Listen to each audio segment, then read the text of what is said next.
So tu yang tak ada lah rasa macam keangka-angka sangat. Ada tu. Tapi yang tak ada awak. yang masa trailer kan yang korang tunjuk video tiba-tiba Oh my god.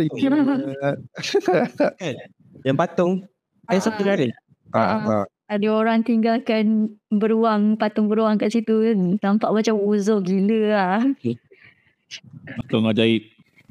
Tu lah. Kalau siapa-siapa dia simpan lagi klip tu nanti letaklah dekat tunjuk sikit. Macam kalau orang tak expect, orang tak tahu kan, macam kenapa ada patung tu kat situ, faham? Macam tapi patung tu lain macam tu. Masa siapa beritahu pasal patung tu, aku tak ingat Mira ke Ana.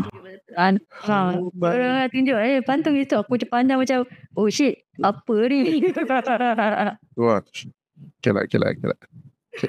Tapi tu lah, aku rasa masa kau masa kita berdekatan dengan bear tu, kau macam rasa mual-mual juga kan?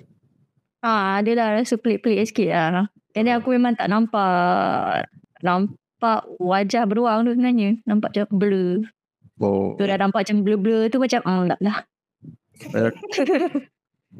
Tapi yang bestnya bila tu lah dah habis recce tu, tanya Ben. Lepas aku pun tanya je, aku saja je tunjuk video tu dekat member aku pun.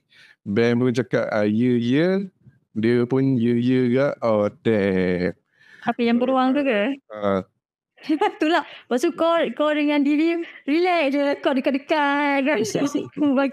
Aku macam korang ni saya pasal. Aku nak bagi lighting kat Giga. Lepas itu terang sikit bear tu. Dia tu kau tak Abah dia orang dekat mana. Dia tu dekat sini. Dia orang macam ambil macam ni. Macam what? Dekat gila. Macam kamera tu tak boleh nak zoom kan.